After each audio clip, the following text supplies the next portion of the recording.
오늘 시간에는 오순절의 놀라운 역사라는 제목으로 하나님 말씀 증거하도록 하겠습니다. 우리가 사용하는 단어 중에 모멘텀이라는 단어가 있습니다. 새로운 모멘텀이 필요하다.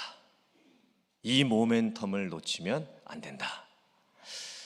우리가 주로 모멘텀이라고 하는 단어는 무엇인가 침체되어 있을 때에, 정체되어 있는 상황 속에서 새로운 변화를 가져오게 만들 수 있는 어떤 힘이라는 의미로 모멘텀을 사용을 합니다. 원래는 모멘텀은 물리학 용어입니다. 동력이라는 뜻이지요. 즉 추진력, 어떤 타성 등 물체가 한쪽 방향으로 움직이려고 하는 경향을 뜻하는 겁니다. 즉 모멘텀이라고 하는 것은 힘인데, 어디에선가 어디로 움직여가는 상황 속에서 변화를 이루어낼 수 있는 힘, 그것이 바로 모멘텀입니다. 여러분들은 지금 여러분의 삶의 동력이 있으십니까? 살아갈 만한 힘이 있으십니까? 우리가 인생을 살다 보면 힘이 빠질 때가 있죠. 삶의 동력을 잃어버릴 때가 있습니다. 사실 우리들의 삶이 늘 쳇바퀴처럼 돌아가고 있고, 또 재미가 없는 때도 많이 있고, 무엇을 더 해보고 싶어도 의욕이 생기지 않을 때가 종종 있을 수 있습니다. 삶의 의욕을 잃어가는 것만큼 힘든 것이 없습니다. 그렇다면 우리가 어떻게 해야 우리의 마음에, 삶의 변화가 일어날 수가 있을까요? 어떤 힘이 있어야 우리가 바뀔 수 있을까요? 그리고 어느 정도의 힘이 있어야 사람이라는 존재가 바뀔 수가 있는 것일까요? 여행을 갈 수도 있겠지요. 여행 가서 좀 기분 전환하면 좀 마음을 좀 다르게 만들 수도 있습니다. 운동을 할 수도 있겠지요. 몸의 신체적인 능력을 강화함으로써 또 몸을 좀 건강하게 만들어서 삶을 의욕을 찾을 수도 있을 것입니다. 또 평상시에 해보지 않았던 새로운 도전을 해봄으로써 삶의 의욕을 찾을 수도 있습니다. 그런데 이런 것들로는 사람을 근본적으로 바꾸어 놓을 수가 없습니다. 즉 내 삶이 뒤집어질 만큼의 그런 동력을 얻어낼 수가 없습니다.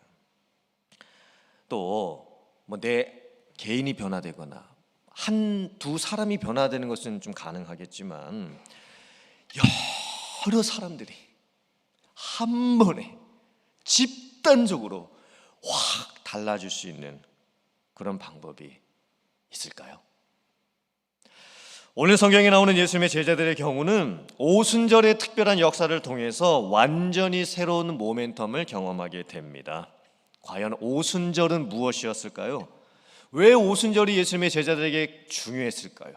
또 왜 오순절이 우리들에게, 오늘 여기를 살아가는 우리들에게 중요한 것일까요? 함께 말씀을 통해서 은혜를 나누도록 하겠습니다.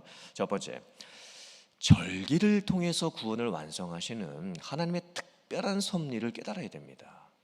유월절에 예수님이 죽으시고, 초실절에 예수님이 부활하시고, 오순절에 성령께서 강림을 하십니다. 예수님의 죽음과 부활과 성령 강림을 살펴보면 참 독특한 점이 있습니다. 이 세 개의 사건 모두 다 구약시대의 절기에 맞추어서 정확하게 일어났다라는 점입니다. 화면을 한번 보시기를 바랍니다. 유월절은 니산월 14일입니다. 유월절은 하나님의 백성들이 출애굽할 때에 양을 잡아 죽여서 그 피를 문의 좌우, 그 다음에 위에 발랐을 때 장자의 죽음이 넘어간 것을 기념했던 절기이죠. 유월절에 양을 잡습니다. 그리고 유월절 음식을 먹죠. 그런데 참 놀랍게도 예수님께서 정확하게 유월절에 죽으십니다. 그러니까 유월절에 십자가에 달리시는 겁니다. 완전히 매치가 되고 있는 거죠. 유월절에 양을 잡는데 예수님께서 유월절에 십자가에 달리시는 화목제물 어린 양이 되셔서 죽으시는 거예요. 자, 그리고 무교절은 15일부터 21일까지 7일간 지키는데 그 무교절 사이에 들어간 16일이 초실절이라는 절기입니다. 초실절은 6월절이 지나고 안식 후 첫날입니다. 안식 후 첫날? 어디서 많이 들어본 단어 아니십니까? 예수님이 부활하신 날이 바로 안식 후 첫날이죠. 6월절 지나고 안식 후 첫날. 즉 예수님께서 정확하게 초실절에 부활을 하신 겁니다. 그리고 초실절로부터 이제 50일째가 되는 날이 오순절입니다. 오순절에 예수님께서 약속하셨던 것처럼 성령께서 강림하시죠. 저를 보시고요. 이게 너무 놀랍지 않습니까? 어떻게 예수님의 죽음이 정확하게 6월절에 맞춰서 일어나고 예수님의 부활이 초실절에 맞추어서 일어나고 성령의 강림이 오순절에 맞추어서 일어나게 될까요? 이게 참 특별한 의미가 있는 것입니다. 6월절은 여러분들이 잘 알고 계실 테고 초실절이 무슨 절기냐면 초실, 처음 익은 과일 이런 뜻입니다. 처음 거두는 곡식이라는 의미죠. 초실절의 의미는 무엇이냐면 처음 것을 하나님께 드린다는 의미입니다. 특별히 초실절은 보리 추수를 시작하면서 보리의 추수의 첫 단, 처음 추수하면서 낫을 댄 그 곡식단을 하나님께 드리며 예배하는 절기입니다. 그 의미가 무엇이냐면 처음 것을 하나님께 드렸으니 앞으로 거두게 될 보리 추수, 밀 추수의 그 모든 것들도 다 하나님의 것입니다 라는 의미로 드리는 거예요. 자, 그런데 예수님께서 초실절에 부활하셨다는 의미가 무엇일까요? 고린도전서 15장 20절 말씀 화면 보시고 같이 봉독해 보겠습니다. 시작. 그러나 이제 그리스도께서 죽은 자 가운데서 다시 살아나사 잠자는 자들의 첫 열매가 되셨도다. 참 놀랍지 않습니까? 매치가 되는 겁니다. 초실절은 첫 수확을 하나님께 드리는 절기지요. 그런데 예수님께서 초실절에 부활하심으로 예수님의 부활이 첫 부활이죠. 그런데 예수님의 첫 부활은 장차 예수님을 믿는 모든 성도들의 부활을 예표하는 부활이었습니다. 참 놀라운 의미입니다. 그 다음에 이제 오순절이 있는데 화면을 한번 보시길 바랍니다.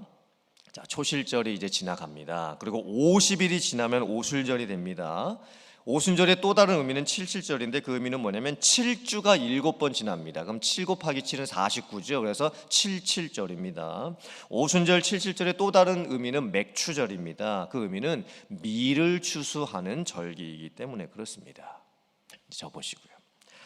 자, 초실절이 지나서 50일이 지나면 이제 오순절이 됩니다. 오순절은 무슨 의미가 있는 절기일까요? 바로 이 오순절이 새로운 전환점입니다. 무엇이라고요? 새로운 전환점. 오순절은 무엇인가 새롭게 바뀌는 절기입니다. 먼저 농사를 지을 때 이 날씨가 바뀝니다. 자, 초실절 지나고 50일이 지나면서 이제 오순절이 오는데 이 50일이 대단히 중요합니다. 왜냐하면 이제 보리와 밀이 익어가야 됩니다. 그래서 추수를 해야 되는데 그렇기 위해서는 위쪽에서 내려오는 차가운 북서풍이 계속 불어줘야 됩니다. 그 50일 기간 동안에요. 그런데 또 이제 올리브 그다음에 무화과 이제 꽃이 이제 피기 시작하는 시기인데 그러려면 이제 남쪽에서 따뜻한 남동풍이 또 불어와줘야 되는 겁니다. 그러니까 이 50일 동안은요 차가운 북서풍이 불어오다가 그리고 이제는 바람이 바뀌어서 남쪽으로부터 따뜻한 남동풍이 불어와야만 되는 시기인 거예요. 오순절은 정확하게 바람의 변화가 필요한 시기입니다. 제가 나중에 말씀드리겠지만 오순절날 성령 강림하셨을 때 그 모습 중에 무엇이 있습니까? 하늘로부터 강하고 급한 바람 같은 소리가 있죠. 유대인들은요 이 초실절 지나서 오순절까지 이 50일 동안 바람의 변화에 굉장히 예민했습니다. 왜냐하면 바람이 정확하게 불어줘야 보리 농사, 밀 농사를 잘 하고 추수를 할 수가 있고, 이제 바람이 바뀌어줘야 이제 무화과 그리고 올리브가 꽃이 피면서 새로운 이제 과실 그 열매를 맺을 수가 있기 때문입니다. 그리고 이제 오순절은요, 밀추수를 다 마치고 나서 감사하면서 하나님께 드리는 절기죠. 자, 보리 농사 마쳤습니다. 밀 농사도 다 마쳤습니다. 그리고 나서 이제는 새로운 농사가 시작됩니다. 포도 농사, 무화과 농사, 올리브, 이제 과실 농사를 새롭게 시작을 하는 거예요. 역시나 오순절은요, 변화입니다. 새로운 전환점이죠. 무엇인가 새롭게 바뀌는 것입니다. 또 유대 전승에 의하면 애굽을 떠나서 하나님의 백성들이 시내 광야에 도착을 해서 모세가 십계명을 받게 되지요. 그런데 십계명을 받았을 그 때가 오순절이라고 전승이 내려오고 있습니다. 그러니까 오순절이 무슨 또 의미가 있습니까? 십계명을 받고 말씀을 받고 하나님과 약속을 맺는 절기입니다. 하나님, 우리 백성들이 과거 애굽에서 노예로 살았다면 이제는 하나님의 말씀 받고 하나님의 백성으로 살겠습니다 라고 약속을 맺는 거예요. 과거는 끊어내고 이제 우리는 새롭게 살겠습니다, 이런 결단을 하는 절기가 바로 오순절이었던 겁니다. 그러므로 오순절은요, 농사를 짓는 관점에서도 새로운 전환점이었고 신앙적인 의미에서도 새로운 전환점이었습니다.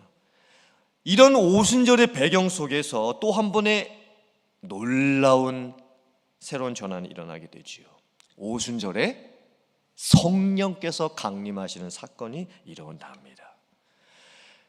여기서 우리는 매우 중요한 은혜들을 깨달아야 됩니다. 하나님의 구원 사역이 정확하게 절기에 맞춰서 일어났다는 사실입니다. 그리고 구약의 절기가 신약에서 새로운 절기로 바뀌게 됩니다. 화면 한번 잘 보세요. 6월절은 고난주간이죠. 초실절은 부활절입니다. 오순절은 성령 강림절이고 수장절은 추수감사절입니다. 그런데 참 특이한 점이 있습니다.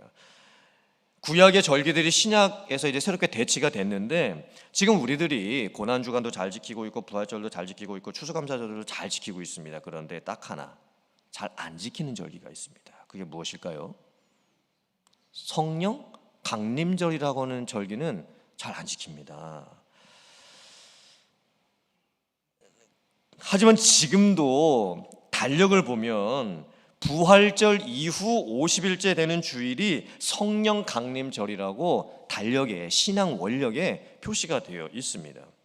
2023년도 올해 성령 강림 주일은 5월 마지막 주일입니다. 그런데 성령 강림절을 지키는 교회들이 별로 없지요. 사실 저희 교회도 성령 강림절은 잘 안 지키죠. 그리고 한국에 있는 교회들은 성령 강림절이라는 용어 대신에 맥추 감사절 들어보셨죠? 맥추 감사절, 그 절기를 대신 지킵니다. 하지만 한국은 쌀농사를 짓지 밀농사나 보리농사를 많이 짓지 않는 나라인데 한국 교회가 맥추 감사절이라는 용어를 써서 지키는 것도 참 독특한 전통인 겁니다. 이게 왜 중요하냐면요, 사순절, 고난주간, 부활주일, 그리고 우리들은 부활주일이 지나면 이제 다 끝났다고 생각합니다. 중요한 절기들이 다 지나갔다고 생각합니다.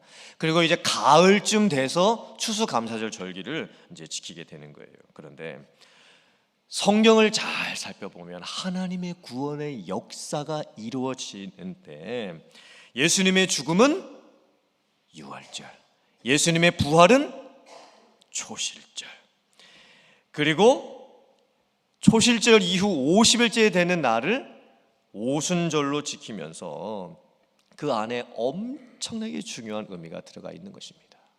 그런데 참 안타깝게도 오늘날 잊혀진 절기 하나가 있지요. 그 절기가 무슨 절기입니까? 오순절이라고 하는 절기입니다. 어쩌면 오순절이라고 하는 절기는 많은 성도와 교회들에게서 잊혀진 절기가 되어버렸습니다. 우리는 오순절이라는 그 영적인 절기의 중요한 의미를 회복할 수 있어야 됩니다. 과연 이 오순절 안에 어떤 의미가 담겨져 있는 것일까요? 자, 두 번째, 새로운 언약의 성취, 새로운 변화의 능력을 주시는 성령의 역사, 이것이 바로 오순절의 의미입니다. 예수님께서 제자들에게 말씀하시죠. 너희는 예루살렘을 떠나지 말아라. 몇 날이 못 되어 내가 너희에게 약속해 준 것을 너희가 받게 될 것이다. 너희가 성령의 세례를 받게 될 것이고 성령의 충만함을 받게 될 것이며 성령의 권능을 받게 될 것이다. 사실 예수님께서는 몇 날이 못 되어 라고만 말씀하셨을 뿐입니다. 그날이 하루가 될지 한 달이 될지 정확하게 며칠인지는 말씀을 안 하셨습니다. 몇 날이 지나면 이라고만 말씀을 하셨죠. 그때 예수님을 믿고 따랐던 120명의 사람들이 마가의 다락방에 모여서 매일 기도를 합니다. 정말 예수님께서 약속해 주셨던 성령이 임하고 성령으로 세례받고 성령의 충만함을 받고 성령의 권능을 받을 그 날이 언제일까? 그날이 언제 임하는 것일까? 그 간절한 마음과 사모하는 마음을 가지고서 120명의 사람들이 매일 마가의 다락방에 모여서 열심히 간절히 기도를 합니다. 그런데 참으로 놀랍게도 오순절이 되었을 때에 10일이 지난 것입니다.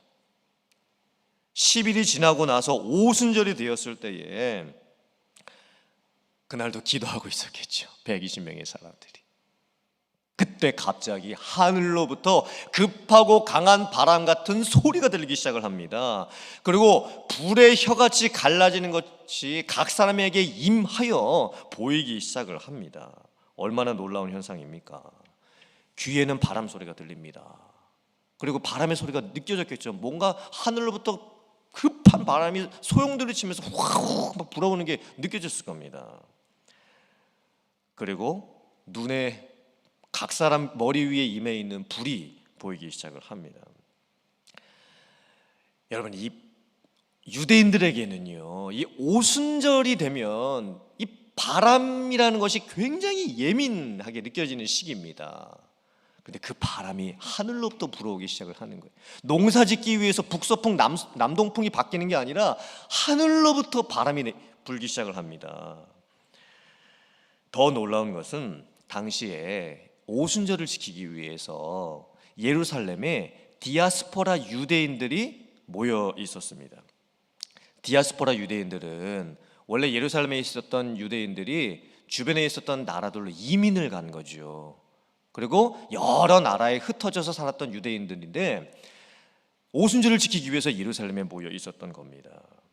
그런데 참 놀랍게도 그 오순절에 성령 세례받고 성령의 충만함 받고 바람 같은 소리와 불에 임하는 현상이 있고 나서 이 예수님의 제자들이 한 번도 배워본 적이 없는 각 나라의 언어로 이야기를 하기 시작을 하는 것입니다.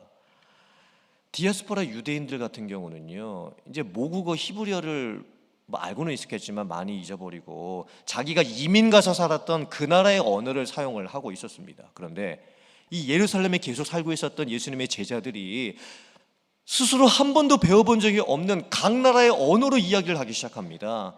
그 핵심은 무엇이었냐면 하나님이 행하신 놀라운 큰 일이었습니다. 즉 십자가, 부활에 관련된 일들을 각 나라의 언어로 말하기 시작을 하는 겁니다. 사람들이 다 깜짝 놀라게 되었죠. 도대체 이게 무슨 일이냐? 저들이 어떻게 한 번도 배워본 적이 없는 각 나라의 방언으로 이야기를 하며 우리는 어떻게 이민 가서 살고 있었던 그 나라의 언어로 이 하나님의 큰 일을 듣게 되는 것이냐? 이게 너무 엄청난 역사였습니다. 그래서 어떤 사람들이 뭐라고까지 얘기합니까? 지금 저 사람들이 지금 술에 취했다. 지금 저 사람들이 이제까지 한 번도 마셔보지 않았던 새로운 이상한 술을 먹고 저 사람들이 지금 다 이상해졌다. 지금 이렇게 지금 반응까지 하게 되는 겁니다. 그때 베드로가 놀라운 말씀을 전하기 시작을 합니다.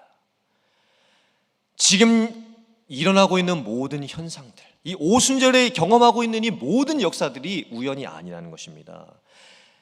요엘 선지자의 예언이 오늘 그대로 새로 성취가 되었다라고, 언약의 성취가 일어났다라고 설교를 하기 시작을 합니다. 자, 사도행전 2장 17절부터 19절 말씀 같이 봉독해 보겠습니다. 시작. 하나님이 말씀하시기를 말세에 내가 내 영을 모든 육체에 부어주리니 너희의 자녀들은 예언할 것이요 너희의 젊은이들은 환상을 보고 너희의 늙은이들은 꿈을 꾸리라. 그때에 내가 내 영을 내 남종과 여종들에게 부어주리니 그들이 예언할 것이요 또 내가 위로 하늘에서는 기사를 아래로 땅에서는 징조를 베풀리니 곧 피와 불과 연기로다. 아멘. 이 요엘서의 예언의 말씀의 의미가 무엇이었을까요? 자녀들이 예언을 하게 될 것이다.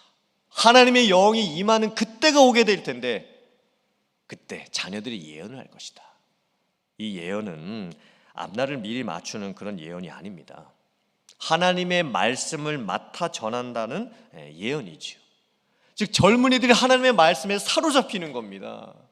젊은이들의 마음과 심령 가운데에 하나님의 말씀이 새겨지는 겁니다. 그 말씀으로 살아가게 된다는 거죠. 젊은이들이, 자녀들이. 그리고 젊은이들은 환상을 본다. 젊은이들이 환상을 본다. 역시나 이 환상도 황홀한 체험한다는 뜻이 아닙니다. 앞날에 대한 새로운 이상을 갖게 된다.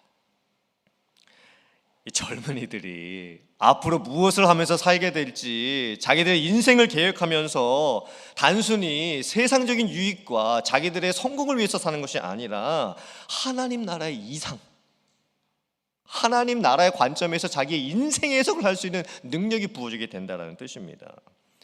늙은이들은 꿈을 꾸게 된다.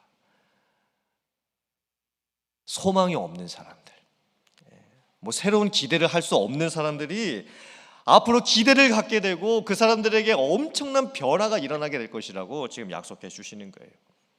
그리고 그 성령이 어린 자녀들, 젊은 청년들, 나이든 어르신들, 남종, 여종들에게까지 모든 사람에게 부어지기 시작한다고 말씀을 합니다.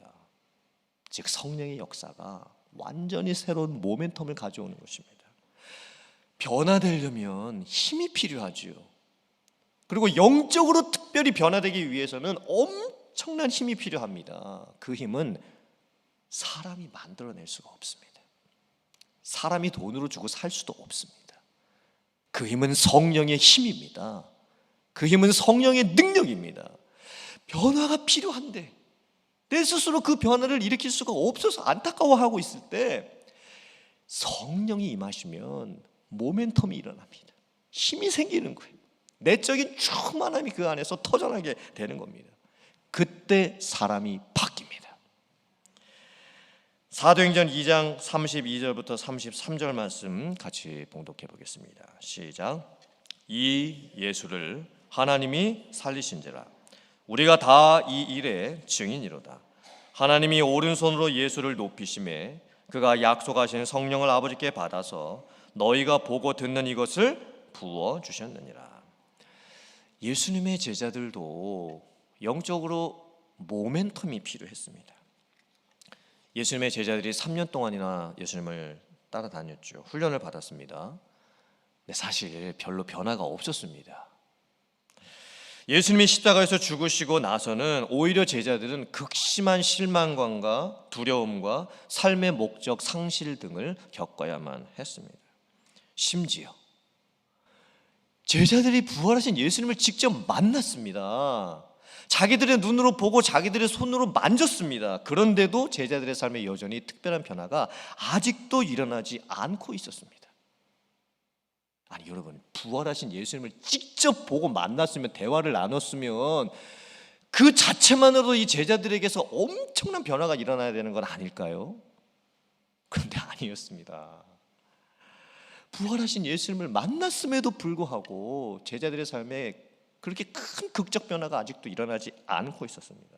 그런데 오순절에 성령의 역사를 경험하고 나서 제자들의 삶에 완전한 새로운 모멘텀이 생기게 됩니다.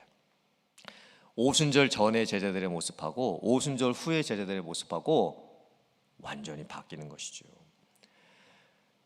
예수님의 제자들이 동네마다 나가서 사람들을 만나면서 부활을 증거하기 시작을 합니다. 우리가 다 이 일에 증인이로다라고 하면서 지금 너희들이 보고 듣는 것을 지금 하나님께서 이루셨다라고 하면서 증인이 되기 시작을 합니다. 핍박을 받지요. 감옥에도 갑니다. 그런데도 복음의 증인의 삶을 살아갑니다. 예수님을 믿는 사람들이 집에서도 모이고 성전에서도 모이고 모일 때마다 예배드리고 성찬식을 하고 음식을 나누어 먹습니다. 심지어 자기의 재산을 다 팔아서 사도들의 발 앞에 두며 헌금을 합니다. 교회가 세워지기 시작합니다. 교회가 부흥하기 시작을 합니다. 하나님의 나라가 임하기 시작합니다. 하나님의 나라가 확장되기 시작을 합니다. 오순절의 역사는 완전히 새로운 영적인 모멘텀이었습니다. 개인적으로 사람들의 삶을 변화시킨 삶의 동력, 힘이었을 뿐 아니라 교회적으로 오순절 이후에 전도하는 사람들을 통해서 하루에 3,000명씩 회개하는 엄청난 영적인 동력이 생기게 된 것입니다. 제자들의 모습 잘 보세요. 부활절 끝이 아닙니다. 부활절 후 50일이 지나서 오순절이 되었을 때에 성령 세례 받고 성령 충만함 받고 성령의 권능을 받았을 때 비로소 부활의 증인이 되고 부활의 감격으로 살아가게 됩니다. 내적 폭발이 일어나게 되는 삶을 살아가게 되는 것입니다. 사랑하는 성도님들, 이런 오순절의 영적인 동력이 우리들에게도 일어난다고 한다면 얼마나 좋겠습니까? 지금 우리들의 삶도 똑같지요. 내 삶을 봐도 여러 가지 삶의 문제들로 인해서 참 피곤하고 지쳐 있습니다. 무엇인가 내 삶에도 변화가 좀 일어났으면 좋겠는데 지금 나에게 힘이 없습니다.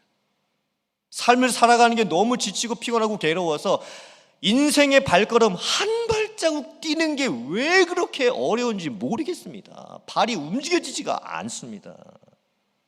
무엇이 우리를 바꿀 수 있겠습니까? 그 모멘텀을 내가 어떻게 만들어낼 수가 있겠습니까? 내 힘으로는 안 됩니다. 이 세상에서 그 방법을 찾을 수도 없습니다. 오순절에 성령이 임하셨던 그 성령의 능력과 모멘텀이 임하게 될 때 내 삶에 놀라운 변화들이 일어나게 될 줄 믿습니다. 이 땅의 교회들은 어떻게 바뀔 수 있을까요? 교회들도 참 힘들죠. 교회들도 지금 여러 가지 어려움을 당하고 있고 시험을 당하고 있습니다. 사실 교회도 정체되어 있는 모습들도 많고 또 참 이렇게 성장이 멈춰져 있는 교회의 모습들도 있을 수 있죠. 교회는 어떻게 바꿀 수 있을까요? 오순절에 일어났던 오순절의 역사입니다. 성령의 모멘텀, 힘이 교회에 부어지게 될 때 교회도 바뀌게 될 줄 믿습니다. 지금 여러분의 삶은 어떠십니까? 인생을 살아갈 만한 힘이 있으십니까? 혹시나 세상에 짓눌리고 여러 가지 문제들 때문에 지치고 피곤해 있지는 않으십니까? 중요한 일이 지금 내 앞에 놓여져 있는데 정말 이걸 내가 어떻게 해결해야 좋을지 뚫고 나갈 수 있을 만한 그런 방법이 보이지가 않습니까? 무엇인가를 새롭게 시도해 봐도 작심삼일일 뿐이고 늘 쳇바퀴되는 인생을 지금 살아가고 계십니까? 인간의 존재와 삶을 근본적으로 변화시킬 수 있는 능력은 오순절에 임하셨던 성령의 능력을 체험할 때입니다. 오순절의 새로운 바람, 새로운 불의 역사, 새로운 언어의 역사가 여러분들이 일어날 수 있기를 주님의 이름으로 축원합니다. 진리의 말씀 이 땅 새롭게 하소서. 은혜의 강물 흐르게 하소서. 성령의 바람 이제 불어와 주의 영광 가득한 새 날 주소서. 이 고백이 우리들의 고백이 되어야 될 줄 믿습니다. 그래서 오순절에 일어났던 새로운 힘과 능력을 주셨던 성령의 역사가 여러분들의 삶에도 일어나셔서 새로운 활력으로 가득한 삶이 되시기를 주님의 이름으로 축원합니다.